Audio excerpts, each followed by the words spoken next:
کتنا عرصہ دنیا میں رہے ہو؟ یا اللہ تھوڑا عرصہ ہی رہے ہیں، ایک دن یا آدھا دن۔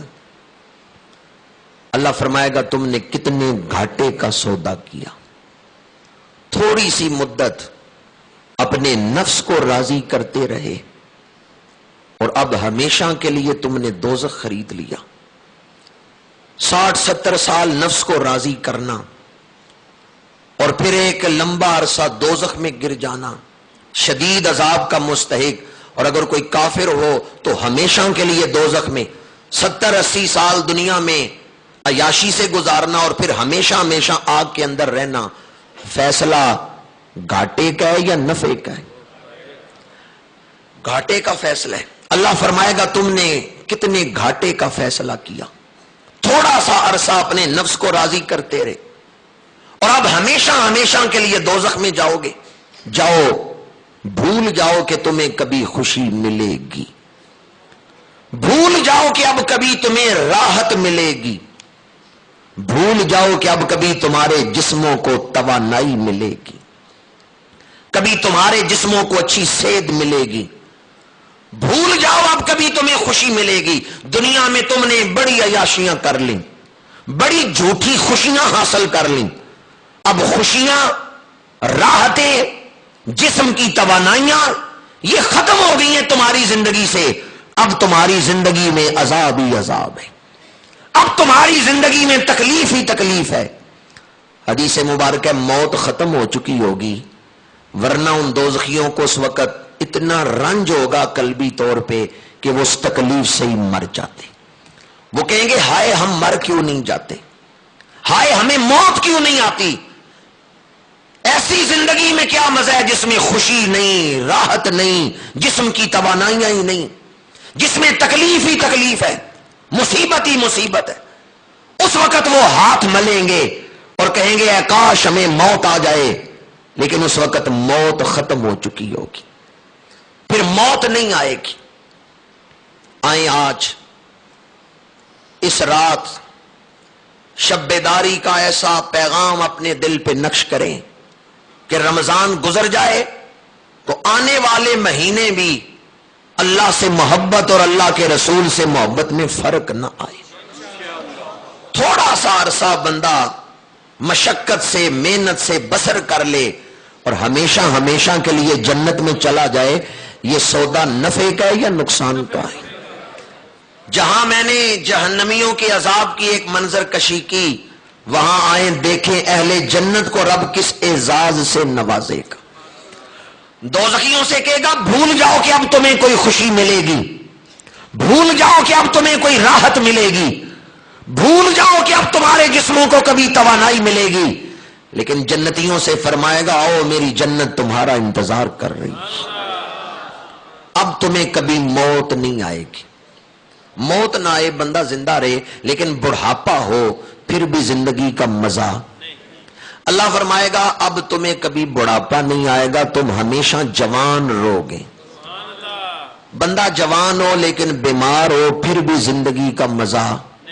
اللہ فرمائے گا اب تم ہمیشہ صحت مند رہو گے، کبھی بیمار نہیں ہوگے، ہمیشہ توانا رہو گے، ہمیشہ جسم کی توانائیاں بحال رہیں گی، تمہیں جنت میں موت نہیں آئے گی، بڑھاپا نہیں آئے گا، جوان رہو گے، بیماری نہیں آئے گی، صحت مند رہو گے۔ اور پھر تیسری شان، بندہ جوان ہو، صحت مند ہو لیکن غریب ہو تو پھر بھی وہ پریشان ہی ہوتا ہے۔ اللہ فرمائے گا تم میں سے ہر ایک کو میں جنت میں بادشاہیاں عطا کر رہا ہوں۔ ایک جنتی کو جو جنت ملے گی نا وہ اس دنیا سے بڑی ہوگی۔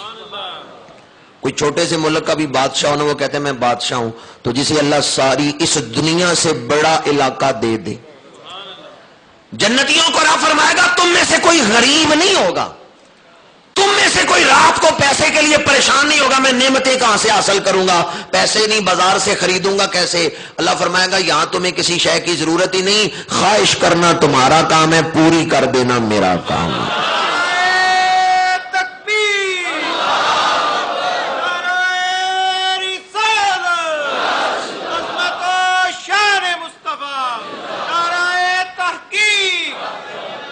انسان کو موت نہ آئے، ہمیشہ زندہ رہے، جوان رہے، صحت مند رہے اور ہمیشہ خوشحال رہے، پھر بھی ایک پرابلم ہے کہ جب لوگ اکٹھے رہتے ہیں تو کبھی آپس میں لڑائی جھگڑا ہو جاتا ہے، کوئی کسی سے حسد کرتا ہے، کوئی کسی سے بغض کرتا ہے، بھائی بھائی آپس میں لڑ پڑتے ہیں۔ اللہ فرمائے گا جنتیوں تمہارے اندر کبھی لڑائی بھی نہیں ہوگی، تم سارے اس طرح ہی جنت میں رہو گے جیسے ایک دل والا آدمی رہتا ہے، جسم کئی ہیں پر دل ایک ہی ہے، ایسے رہو گے۔ جب لوگ جنت میں داخل ہونے لگیں گے، دخول جنت سے پہلے ایک چشمے کے پاس سے گزریں گے، اللہ فرمائے گا اس کا پانی پیو، وہ جنتی پانی پیئیں گے، جب وہ پانی سینے سے گزرے گا تو سینے کی بیماریاں نکال دے گا، حسد، بغض، کینہ، تکبر، فخر، یہ سب کچھ وہ نکال دے گا۔ جب معدے میں پہنچے گا تو معدے کی ساری جسمانی بیماریاں نکال دے گا۔ وہ پانی روحانی اور جسمانی ساری بیماریاں جسم سے دور کر دے گا۔ جنتی جب جنت میں جائیں گے تو ان کی جسمانی صحت بھی قابل رشک ہوگی، ان کی روحانی صحت بھی قابل رشک ہوگی، نہ ان کے جسموں میں کوئی بیماری ہوگی نہ ان کی روحوں میں کوئی بیماری ہوگی، ان کے جسم بھی خوشنما اور ان کی روحیں بھی صاف اور بڑی ہی اعلیٰ ہوں گی۔ اب اس کے بعد بڑی آپ کی توجہ چاہوں گا، دنیا میں آدمی جوان بھی ہو، توانا بھی ہو، دولت مند بھی ہو اور آپس میں معاشرے میں خوش اخلاقی سے بھی لوگ رہ رہے ہوں، پھر بھی ایک کمی ہوتی ہے، جوں جوں وقت گزرتا جاتا ہے جسم کی توانائیاں گھٹتی جاتی ہیں۔ پہلوان جوانی میں بڑی بہادری سے لڑتا تھا، بڑھاپے میں چھڑی پکڑ کے چل رہے، عصا پکڑ کے چل رہے۔ صاحبزادہ سید فیض الحسن شاہ محاروی رحمۃ اللہ علیہ فرماتے ہیں، میں لاہور گیا، دیکھا ایک بابا جی دو جوانوں کے کاندھوں پہ ہاتھ رکھ کے چل رہے ہیں۔ میں آگے بڑھ کے اس کو پہچانتا ہوں کہ یہ شخص میں نے کہیں دیکھا ہے، تو کہتے ہیں میں حیران ہوا، وہ تو رستم پاکستان رہ چکے، وہ تو رستم پاکستان رہ چکے ہے، کوئی پہلوان اس کے آگے ٹھہرتا نہیں تھا، بڑے بڑے پہلوانوں کو اس نے میدان میں پشت لگائی ہے اور ان سے کشتی جیتی ہے، پر میں نے دیکھا آج وہ دو جوانوں کے کاندھوں پہ ہاتھ رکھ کے چل رہے۔ میں نے کہا تیری وہ جوانی کدھر گئی، وہ پہلوانی کدھر گئی؟ تو اس نے کہا صدا نہ باغی بلبل بولن، صدا نہ باغ بہاراں، صدا نہ ماپے حسن جوانی، صدا نہ صحبت۔ دنیا کی زندگی میں ایک کمی یہ ہے کہ جو جو وقت گزرتا جاتا ہے حسن گھٹتا جاتا ہے، جسم کی توانائیاں گھٹتی جاتی ہیں۔ کل تک جو اکڑ کے چلتا تھا آج لاٹھی کے سہارے بھی مشکل سے چل رہا ہے، پر جنت میں کیا ہوگا؟ جوں جوں وقت گزرتا جائے گا حسن بڑھتا جائے گا۔ اللہ اتنی بڑی نعمت عطا کرے گا اور آپ اتنی آہستہ سبحان اللہ کہہ رہے ہیں۔ حدیث مبارکہ میں آتا ہے جنتی مرد جو ہیں وہ ایک دعوت پہ جائیں گے، دعوت سے واپس آئیں گے جب اپنے گھروں میں تو ان کے اہل خانہ، ان کی بیویاں ان سے کہیں گی کہ جب تم لوگ گئے تھے تو تمہارے چہرے اتنے روشن نہیں تھے اور جب دعوت سے واپس آئے ہو تمہارے چہرے پہلے سے بھی زیادہ روشن ہو گئے ہیں، کیا سبب ہے؟ تو وہ جنتی کہیں گے ہم جس دعوت میں گئے ہیں اس میں اللہ نے اپنا دیدار کروایا ہے، ہم اللہ کا دیدار کر کے آ رہے ہیں۔ دنیا میں وقت گزرتا جائے جسم کی توانائیاں گھٹتی جاتی ہیں، چہرے کا حسن گھٹتا جاتا ہے، بینائی گھٹ جاتی ہے، لیکن جنت میں جوں جوں وقت گزرتا جائے گا حسن بڑھتا جائے گا۔ دنیا میں بعض لوگوں کو شوق ہوتا ہے گانے سننے کا، وہ جب تک کوئی سریلی آواز نہ سن لیں ان کے من کو چین ہی نہیں آتا، ان کا من جو ہے وہ مانگتا ہے کہ کوئی میوزک ملے، کوئی گانا ملے، اندر لگ گیا موسیقی سے۔ لیکن جنت کے حقدار تو وہ ٹھہریں گے جنہوں نے اپنے کانوں کو اس مخرب اخلاق موسیقی سے بچا کے رکھا ہے۔ اللہ جنتیوں سے فرمائے گا تم نے وہاں اپنے کانوں کو ان گانوں سے بچایا تھا، آؤ اب میں تمہیں آوازیں سناتا ہوں جو ایسی خوبصورت آوازیں ہیں کہ جب تمہارے کانوں میں جائیں گی تو رس گھولتی جائیں گی۔ یا اللہ تو کیسی آواز سنائے گا؟ اللہ فرمائے گا حضرت داؤد علیہ السلام سے۔ حضرت داؤد تلاوت کرتے تھے، چلتے ہوئے دریا رک جاتے تھے۔ حضرت داؤد تلاوت کرتے تھے تو اڑتے ہوئے پرندے رک جاتے تھے اور آپ کی محفل میں آ کے بیٹھ جاتے تھے۔ حضرت داؤد کی آواز میں اللہ نے ایسی کشش دی تھی۔ اللہ فرمائے گا میرے داؤد اب کھڑے ہو کے اہل جنت کو زبور کی آیتیں سناؤ۔ حضرت داؤد علیہ السلام جنت میں تلاوت کریں گے، جنت پہ جوبن آ جائے گا۔ پھر اللہ حضرت موسیٰ سے فرمائے گا تورات پڑھ کے سناؤ، حضرت موسیٰ سنائیں گے۔ پھر اللہ حضرت عیسیٰ سے فرمائے گا آپ کھڑے ہو کے انجیل کی تلاوت کریں گے۔ پھر اللہ میرے اور آپ کے آقا سے فرمائے گا قم یا حبیبی، میرے محبوب اب آپ اٹھے۔ اب لوگ آپ کی آواز سننے کے لیے مشتاق ہیں۔ میرے آقا اٹھ کے سورہ یاسین کی تلاوت فرمائے گا۔ جنت کی ہر شے محبت رسول سے اور تلاوت قرآن کے اثر سے جھوم رہی ہو۔ جنہوں نے دنیا میں اپنے کانوں کو مخرب اخلاق موسیقی سے، اس گندی موسیقی سے بچا کے رکھا ہے، جنت میں وہ حضور کی آواز میں قرآن کی تلاوت سنیں گے۔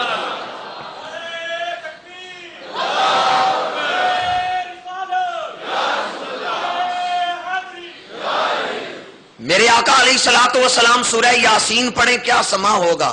میں تو سوچتا ہوں کیسا وقت ہوگا جب یاسین خود یاسین پڑھ رہے ہوں گے، جو آپ یاسین ہیں وہ پڑھ رہے ہوں گے، یاسین والقرآن الحکیم، جن کو رب نے مخاطب کر کے یاسین فرمایا، جب یاسین خود یاسین پڑھ رہے ہوں گے جنت پہ اور نکھار آ جائے گا۔ حضور کے چہرے کو دیکھنے کی خواہش عاشقوں کو ہوتی ہے تو حضور کی آواز سننے کی خواہش بھی ہوتی ہے۔ حضرت ابو ذر فرماتے ہیں ایک روز رات کے وقت حضور نے فرمایا چلو احد کی طرف چلتے ہیں۔ یہ رات کے وقت حضرت ابو ذر غفاری چلے حضور کے ساتھ، تو راستے میں حضور نے فرمایا یا ابا ذر۔ ابو ذر کہتے ہیں میں نے کہا لبیک یا رسول اللہ، میرا دل خوش ہو گیا، حضور نے میرا نام لے کے مجھے بلایا۔ حضور کی زیارت دلوں کے میل دھو دیتی ہے، حضور کی آواز بھی دلوں کے میل دھو دیتی ہے۔ ایک بزرگ لکھتے ہیں میں ریاض الجنہ میں بیٹھا دلائل الخیرات پڑھ رہا تھا، پڑھتے ہوئے میری آواز تھوڑی سی اونچی ہو گئی، مجھے عین اسی وقت جب تھوڑی سی آواز اونچی ہوئی حضور کی زیارت ہوئی اور حضور نے فرمایا آہستہ پڑھ، آہستہ پڑھ۔ کہتے ہیں بس حضور کے وہ فرمانے کی دیر تھی کہ آنکھوں سے اشکوں کی برسات لگ گئی، نہ جانے ان لفظوں میں کیا تاثیر تھی۔ تو حضور کی زیارت دلوں کے میل دھو دیتی ہے، حضور کی آواز بھی دلوں کے میل دھو دیتی ہے۔ حضور جب یاسین تلاوت فرمائیں، اب یہ تو مجھے پوچھنے کی ضرورت نہیں کہ کون کون یہ دل میں خواہش رکھتا ہے یا شوق رکھتا ہے، کیونکہ میرا یہ حسن ظن ہے کہ آپ جو رات گئے تک مسجد میں بیٹھے ہیں آپ سارے محبت رسول دلوں میں لے کے بیٹھے ہوئے ہیں۔ اللہ ہم سب کو ان خوش نصیبوں میں شامل فرمائے جو حضور کی آواز میں یاسین سنیں گے۔ اگر اس سعادت کو حاصل کرنے کا شوق ہو تو پھر اپنے کانوں کو گانوں سے بچائیں، دور حاضر کی گندی میوزک سے اپنے کانوں کو بچائیں، اپنے کانوں کو ذرا صاف تو کریں نا حضور کی آواز سننے کے لیے، پھر اللہ تعالیٰ وہ سعادت عطا فرمائے گا۔ حضور کی آواز میں یاسین لوگ سنیں گے، بڑا کیف حاصل ہوئے گا، پھر اللہ فرمائے گا میں اس سے بھی بہتر آواز تمہیں سناؤں، میں اس سے بھی بہتر تمہیں سناؤں جس سے تمہارے دل اور طرف اٹھیں گے۔ جنتی عرض کریں گے یا اللہ حضور کی آواز سے بہتر، حضور کی تلاوت سے بہتر کون سی تلاوت ہوگی؟ اللہ فرمائے گا اب میں خود تلاوت کرتا ہوں، قل هو اللہ احد، پھر اپنی شان اللہ خود بیان کرے گا۔ سورہ اخلاص اللہ تعالیٰ تلاوت فرمائے گا، اور وہ کیسی تلاوت ہوگی وہ اس کی شان کے مطابق ہم ابھی سمجھ نہیں سکتے، اللہ جنت میں لے جائے تو پھر سمجھ آ جائے گی۔ قل هو اللہ احد اللہ الصمد لم یلد ولم یولد ولم یکن لہ کفوا احد۔ ایک صحابی ہیں حضرت ثوبان، ان کی عشق کی کیفیت ایسی ہے، مدینہ منورہ کے رہنے والے ہیں، بازار میں دکان کرتے ہیں، کبھی دکان پہ بیٹھے بیٹھے حضور کا خیال آیا نا، دل گھبرایا ہے، دکان بند کیا، آ کے دروازے رسول پہ بیٹھ گئے۔ ثوبان کدھر آئے ہو؟ یا رسول اللہ دکان پہ بیٹھا تھا، دل کی آپ کی زیارت کرو، دکان بند کی، آ گئے ہوں آپ کی زیارت کرنے میں۔ ایک روز ثوبان بڑے پریشان ہیں، حضور نے فرمایا ثوبان کیوں پریشان ہو؟ یا رسول اللہ میں سوچ رہا ہوں ہم مدینہ منورہ میں رہنے والے کتنے خوش نصیب ہیں۔ کیا خیال ہے آپ کا، مدینہ منورہ میں رہنے والے خوش نصیب ہیں یا نہیں؟ ہوندہ کرم خوش بختاں تے سلطان مدینے والے دا، کوئی قسمت والا بندہ اے مہمان مدینے۔ حضور نے فرمایا ثوبان کیوں پریشان ہو؟ یا رسول اللہ میں سوچ رہا ہوں ہم مدینہ منورہ میں رہنے والے کتنے خوش نصیب ہیں، 5 نمازیں آپ کے پیچھے پڑھتے ہیں، زور کے وقت زیارت کی ہے، نماز پڑھ کے چلے گئے ہیں، کچھ کاروبار کر لیا ہے، خیال ہوتا ہے ابھی عصر پڑھنے آئیں گے پھر حضور کی زیارت کریں گے، مغرب پر پھر حضور کی زیارت، عشاء پر پھر حضور کی زیارت۔ حضور آج دکان پہ بیٹھے بیٹھے میں پریشان ہو گیا، میں سوچنے لگا مدینہ منورہ میں تو کم از کم 5 دفعہ روز زیارت کرتا ہوں، جنت میں حضور آپ اپنے درجے میں ہوں گے، میں اپنے درجے میں ہوں گا، آپ کا درجہ تو نبیوں سے بھی بلند ہوگا، میں صحابہ کے درجے میں ہوں گا، حضور وہاں تو میں اوپر بلندی پہ جا کے روزانہ 5 دفعہ آپ کے درجے میں جا کے آپ کی زیارت تو نہیں کر سکوں گا۔ اب سنیں صحابی کا عشق، یا رسول اللہ اس جنت سے یہ مدینہ نہیں اچھا جس میں روز 5 دفعہ آپ کا دیدار تو ہو جاتا ہے؟ حضور وہاں تو 5 دفعہ روزانہ دیدار نہیں ہوگا۔ میرے آقا مسکرائے، فرمایا ثوبان تو میرے درجے میں نہیں آ سکتا پر میں تو تیرے درجے میں آ سکتا ہوں۔